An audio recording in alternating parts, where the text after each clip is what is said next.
Luck number 2, Peyton Manning number 3, Trevor Lawrence number 4, Jim Kelly number 5. Those guys were 4 of those 5 were great.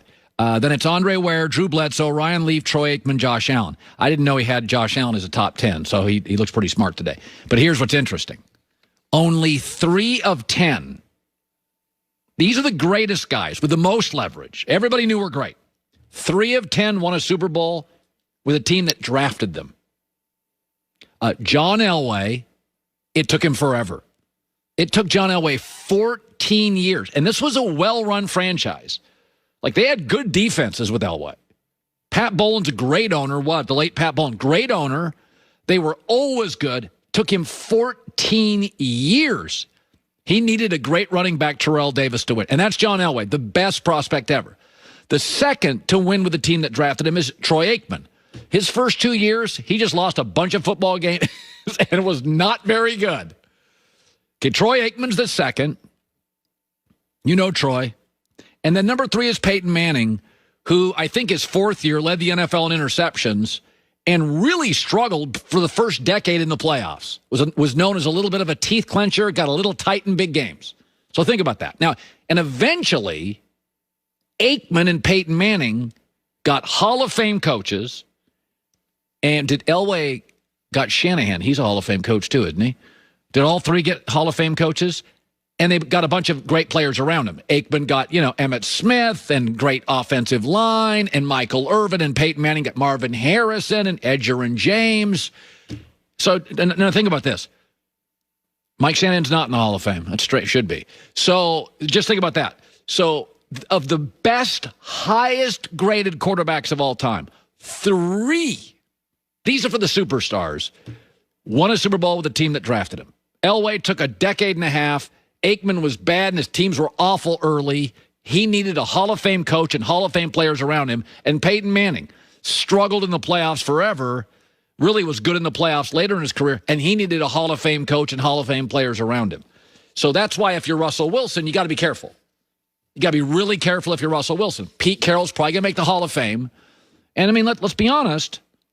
Since Russell Wilson's been in Seattle, they've had Marshawn Lynch, they've had Richard Sherman, they've got K.J. Wright, they got Bobby Wagner, they got Dwayne Brown, they have D.K. Metcalf, they had Doug Baldwin, they have Tyler Lockett. They got some good players. They had Earl Thomas. So, I like Russell Wilson. Be careful. Like, for the great ones, the grass is not greener. It is really, really hard. Incredibly hard. Here's the other thing on that list that it kind of made me laugh.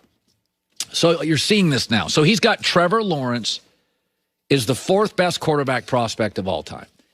And now you're starting to hear this. It is such nonsense. You're starting to hear this narrative. Oh, Zach Wilson is better than Trevor Lawrence. Okay, no, he's not. No, he's not. One's a prodigy, one's a prospect. And Zach Wilson may be a great prospect, but he's a prospect. Okay, and Trevor Lawrence, it's going to be an uphill battle to even get to championship games in the NFL. But this happens all the time. This happened to Andrew Luck. Is that because Trevor Lawrence has been anointed number 1 for so long, everybody's tired of saying nice things about him. We're just over saying nice things about him. And then this new flashy guy comes in, who he's the new toy. Everybody's like, oh. Okay. Trevor Lawrence, I always said this. Johnny Manziel beat Nick Saban one time, and the world freaked out. The world freaked out in Johnny Manziel. And I said, yeah, but go back to when he beat him. Alabama had come off back-to-back highly emotional games. Johnny Manziel comes into Tuscaloosa, 3rd week in a row, and he totally caught Alabama in the first half off guard. Totally caught him off guard, running around doing Johnny Manziel stuff. And then the next time he faced him, he lost. But Nick Saban had 5 days to prepare for him. Nick Saban had 6 weeks to prepare for true freshman Trevor Lawrence. 6 weeks from the greatest college coach ever. And Trevor Lawrence at 18 ate him alive. That's a prodigy. Ate him alive to win the national championship. Okay, you got to get over this. I don't want to hear about Justin Fields and Zach Wilson. These are really good high-end prospects. But you see this in music. You see it in arts. Serena's a prodigy. She's not a tennis prospect. She's a prodigy. Like prodigy is somebody that people see at 13 and go, Tiger Woods is a prodigy. And you see this, like 4 or 5 kids a year in America go to Harvard and they're like 14. Those are prodigies. You see it occasionally in music. I watched the 60 Minutes piece about a year ago. You occasionally see this stuff. Now, in Hollywood, they think everybody's a prodigy at 15, and those kids end up going off into the rails and off into the weeds. They're mostly attractive kids with aggressive parents. They get an acting gig, and it almost always ends poorly. But prodigies are when you see somebody like LeBron, Bryce Harper at 14, and you're like, oh, he's going to be a superstar. And then they are. That's not a prospect. Trevor Lawrence is not a prospect. I saw him play. You go to all of his stats, 2018, 2019, 2020, they all just grew. Yards per attempt, completion percentage, yards per game, passing efficiency, up. And he was great as a freshman. There is no slow growth. There is not this. It's all linear.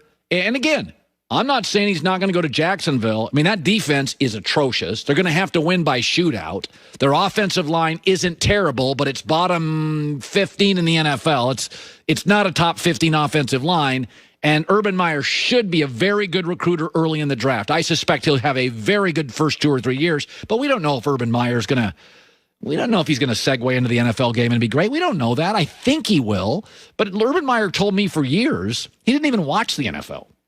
I'm not joking. Like when he first came to Fox, I would ask him NFL questions and he would be like, I don't know. I don't really watch it. I watch game film on Sunday morning for Ohio State or Florida or Utah. I don't really know. So I think he'll work. He's a quick learner. He went all in 2 years ago in the NFL, but we don't know that. So, but you don't confuse prodigy with prospect. Okay, your kid and my kid, they're very good college students. My kids get good grades, but you know what I mean? They still, sometimes do kid stuff at like 14, like inappropriate social stuff and their kid stuff because they're not prodigies. They're just goofy, great kids who, if they work hard, they can get good grades. Okay, big difference. Save big on your water and energy bills with a Navien tankless water heater. Tankless water heaters provide instant and endless hot water for spa-like comfort. Navien makes it easy to go tankless. All you have to do, visit tanklessmadesimple.com. Tanklessmadesimple.com. We do it every Monday.